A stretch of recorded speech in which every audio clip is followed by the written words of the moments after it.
Watch, I'm Kriti Mishra. The government has approved a 10,000 crore rupee program under the FAME-2 scheme for promotion of electric vehicles in India. The scheme is aimed at encouraging faster adoption of electric and hybrid vehicles by the way of offering upfront incentive on purchase of electric vehicles and also by way of establishing necessary charging infrastructure for EV. Then came the GST reduction on EVs from 12% to 5%. Finance Minister Nirmala Sitharaman in Union Budget announced additional income tax deduction of 1.5 lakh rupees on interest paid on loans taken to buy electric vehicles. The government has also underlined the plans to make India a global manufacturing hub for EVs. And to get deeper insights on the topic, I'm joined by Akshama Tejas Khate, Principal, Rocky Mountain Institute, Mr. Abhishek Saxena, Team Member, EV, Niti Aayog, and Mr. Arun Malhotra, Auto Industry Expert. Welcome to Rajya Sabha Television, all of you. And Abhishek, let me come to you first. As we bid adieu to year 2019, are we right in saying that year 2019 was the year of EVs? I think you're absolutely correct in saying that 2019 was actually the year of EVs.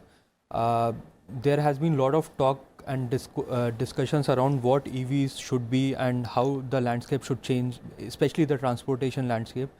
We've seen how EVs are helpful in reducing our pollution in our cities, reducing greenhouse emissions. So in 2019, if you look at how EVs actually transformed India, it's a very good stat that we have seen. More than 7.5 lakh electric vehicles were sold in India. Majority of them were three-wheelers essentially. We've seen some traction in two-wheelers and in four-wheelers.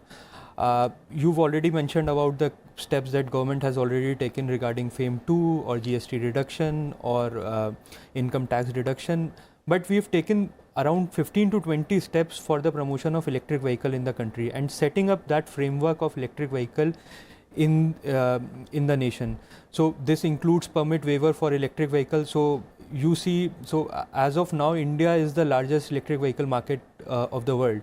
You'll be surprised to know that we have more electric vehicles than China, which is primarily driven by electric rickshaw. So we have around 1.5 million, closer to 15 lakh electric rickshaws in India.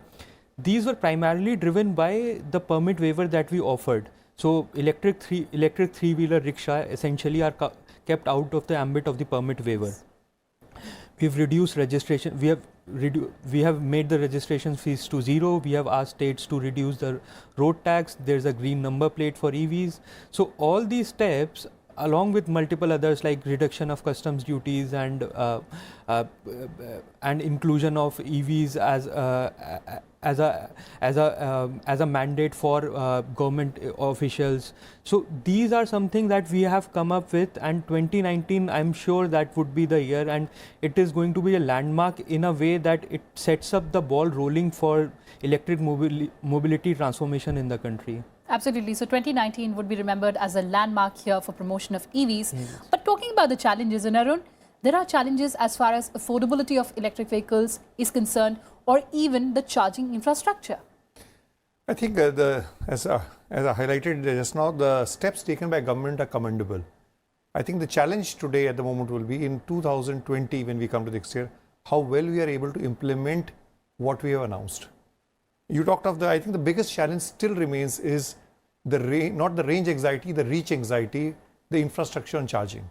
Frankly, we have hardly any charging infrastructure in public space. In a city like Delhi, I don't know, there were 50, 100 or this thing. So that is the biggest challenge area. Until that action is taken, the confidence which it is required to inspire in customers' mind will remain a question. So that's an area which has to be focused on. In terms of price, I think a lot of actions have been taken, whether in terms of excise, whether in terms of FAME-2 policy, and also now steps being taken in terms of benefits which we are giving in terms of road tax and other things. So that's a good step in that direction. So that is an area we are moving ahead. And I think what's happening very positively from the industry side, a lot of mass auto players who were sitting on the fence for a long time have actually announced and actually are releasing or actually launching EVs products. Now, they may be small in numbers, but that's, I think, a major change. I see it as an inflection point. But as the saying would say, Delhi abhi bhi dur hai. It's a long, long way to go. We need to implement. And one challenge I think still remains is whatever we announce, how speed we are able to implement. The FAME 2 policy, commendable, but still taking 3 months time. The benefit of the FAME 2 policy, the money to go. We need to make our process more simpler, this thing. The other element which I think is important is our government is constrained. It will be constrained in a country like India because of budgets, but we have to think out of the box. Certain factors which are non-monetary in nature, which a lot of countries try. Can we think of parking being free in zones which are very expensive, or committed parking locations? And this could be a mandate from the government, and this could happen immediately. Or even on highways, if you have when you have to cross tolls, can we see some reimbursement of toll tax? Once we take these steps, which don't really impact the budget, which are more delight factors, or they are factors which you punish or you cajole people to the right side, I think it will be a faster process. You made a very important point. Delhi abhi dur hai, but we have to ensure that Delhi dur na ho. And Akshima, for that, manufacturing is of paramount importance. How do we ensure that India becomes a hub of EV manufacturing?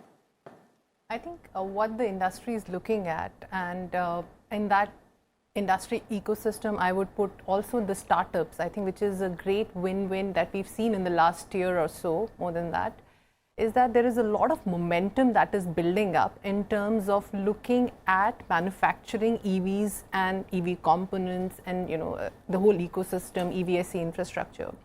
So what the industry definitely is looking at is a demand assurance. They want confidence that there will be enough demand for their investments to pay back. So to some extent, what we've seen happening in 2019, I would say even beyond central action, a lot of momentum building up in states. I think all of that is kind of hinting towards that demand assurance. So I think to begin with, that's essentially what industry would look at.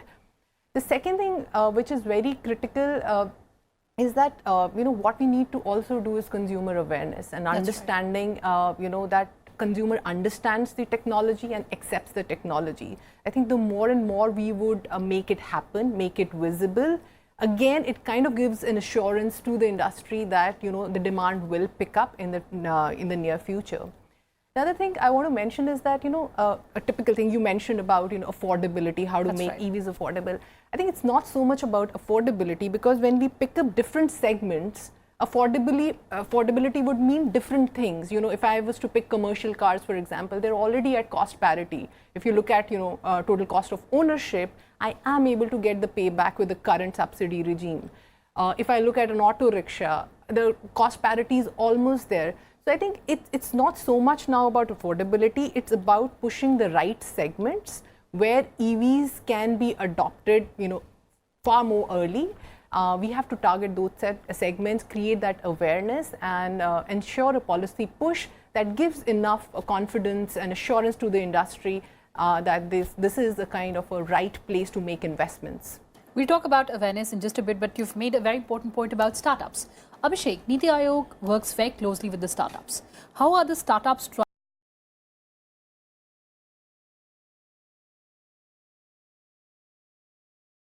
driving India's EV ambition? So I think the revolution or the electric mobility transformation that you see is primarily driven by the startups as of now. So you see more than 100 vehicles being homologated. You have new players like Ather, Okinawa, all Hero Ecotech coming into picture and delivering two-wheelers. You have more than 100 manufacturers of electric three-wheelers as of now. So when we talk about that electric mobility landscape, I think we should not restrict ourselves to especially quote-unquote electric cars, as was seen in probably US or European countries. We have a very different landscape in terms of, we have the 3/4 of our production of our vehicles are electric two-wheelers. A large population moves through buses and electric three-wheelers. So the focus that the government of India has is on electrification of two-wheelers, three-wheelers and buses.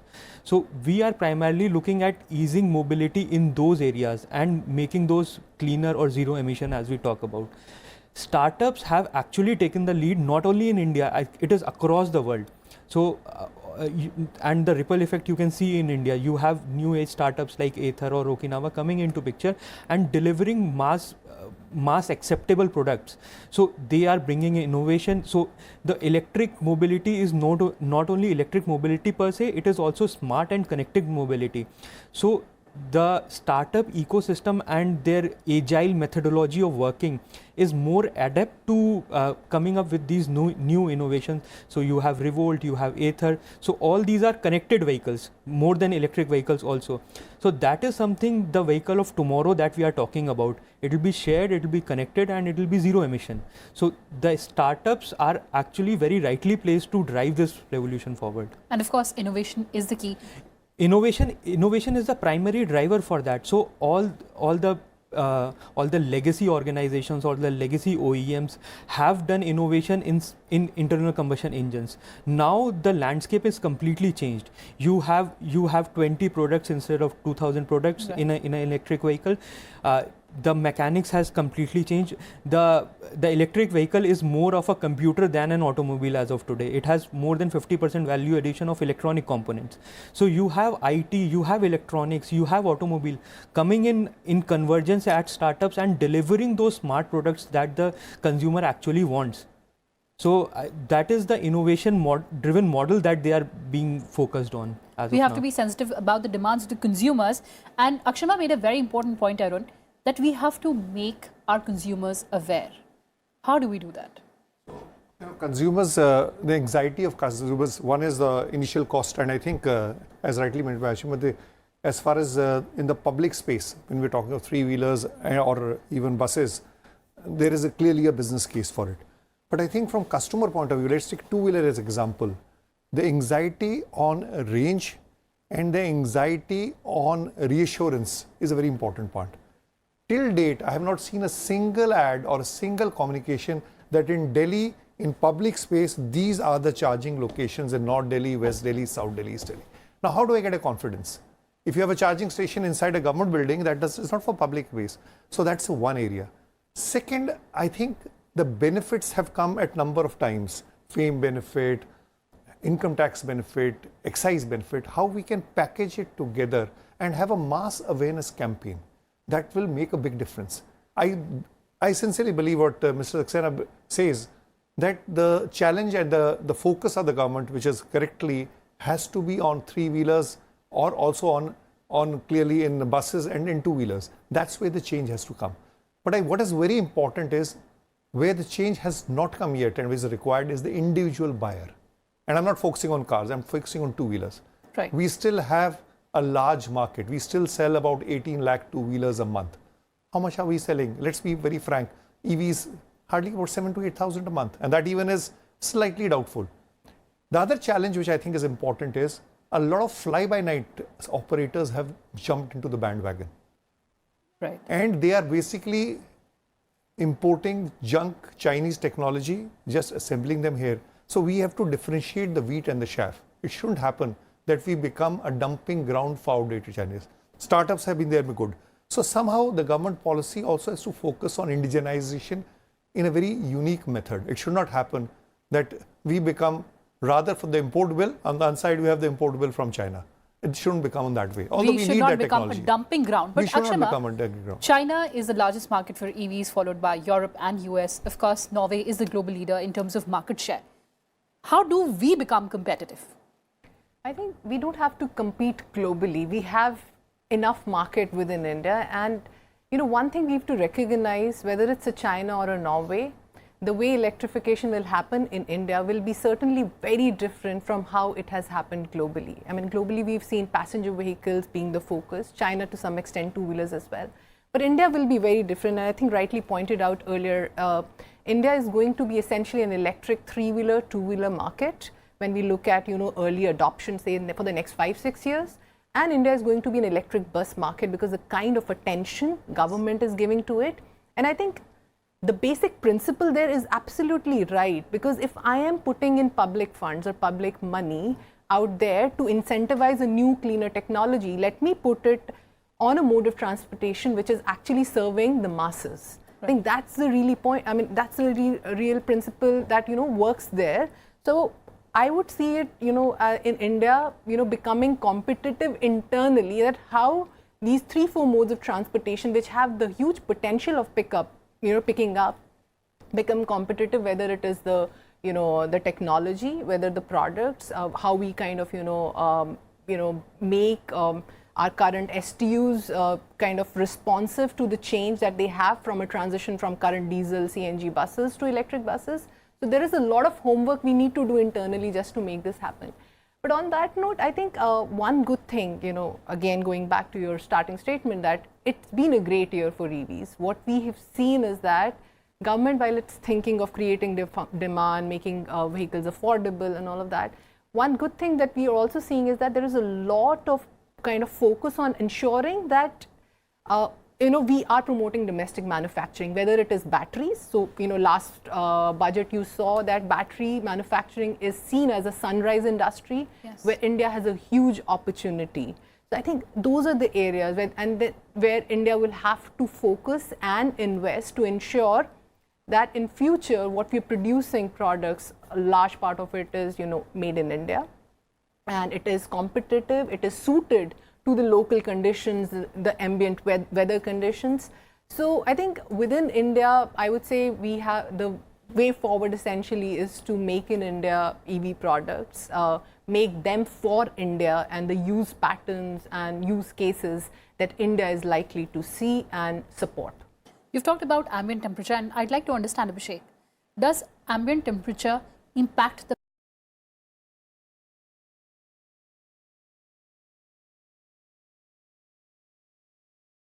battery life? Okay, so I'll answer that question, but let me get back to a couple of comments regarding the need for charging infrastructure and domestic manufacturing. Please go ahead. If I talk about domestic manufacturing, I think we are very sure and we are very confident that it should not only for make in India, but make for the world. So we need to be globally competitive. Otherwise, what will happen is we'll be an importing nation throughout. So in lot of we have lost the race in telecom, we have lost the race in electronics, we have lost the race in mobiles. So we don't want that to happen in electric vehicles. So I think we need to be globally competitive. That should be our strategy going forward. Now, having said that, we are totally cognizant of this fact, and we've put in the place phased manufacturing program where the demand incentive is actually linked to your domestic manufacturing. So until and unless you manufacture the components in India, you won't be eligible for the demand subsidy. So that is how we are linking manufacturing in India to the electric vehicles per se. Now, having made that point, the second point that is raised is regarding the charging infrastructure. See, there is no two ways, there is no doubt that we require charging infrastructure in public places. Absolutely, period. But the demand or the requirement of charging infrastructure in India is much less than, let's say, in a Norway, or you're talking about Europe or US, which are primarily car driven economies. Every person drives a car, you have car ownership of somewhere in 900 per 1,000 people, 800 per 1,000 people. Now here in India, it is primarily a two-wheeler driven economy. So which primarily, so you've seen the three-wheeler revolution. So three-wheelers, I recently had a visit to Assam. There are riverine islands which have limited electric grid connectivity. There the three-wheeler electric rickshaw are plying. So there are different models of charging infrastructures like battery swapping, you have home charging which are coming up. So in India, the demand is, I would not say it's not there. We have already earmarked 1,000 crores in FAME for setting up of charging infrastructure. But the primary focus areas of two-wheelers, three-wheelers are primarily would be home charged, and there are innovative models coming up. So I don't think so we need to be that much worried about charging infrastructure, and as and when that comes up, OEMs are actually setting up charging infrastructure of their own, and they would be setting up. So it's not a I would say a impediment moving towards the electric vehicles. So we would need it, and government and industry are actually taking up steps on that. Now, coming back to your question on ambient temperature for battery. See, battery as of now is continuously evolving throughout the world. So you have at this point of time lithium ion. Supreme Court was talking about fuel cell batteries and exploring partnerships with Japan. You have something called a lithium phosphate. You have something called aluminium air. So it is continuously evolving, and it is very rightly that for the Indian conditions, not only temperature, there are different factors also. So there are grid connectivity factors. you have to adapt them and adapt them well suited to Indian conditions. And there, I think the industry has to come up and say that we need to put in a lot of R&D efforts into developing batteries which are indigenous and which suit the Indian conditions. So you have temperatures going to 40, 45 in India, and the electric revolution primarily has taken place, the countries you mentioned about US, Europe, where the temperatures are the colder countries. Right. So in India, you have to adapt them and you have to domestically manufacture and see which technology actually fits best for India. And that, with the scale and size, I think industry is coming forward. And you talked about startups, and there is a lot of focus on driving innovation for India. So I think for India and for countries, we can become a global hub of manufacturing for electric vehicle and be an exporting nation for electric vehicle. I think that is the focus we are working towards. And for which research and development would be very crucial. But Arun, there's another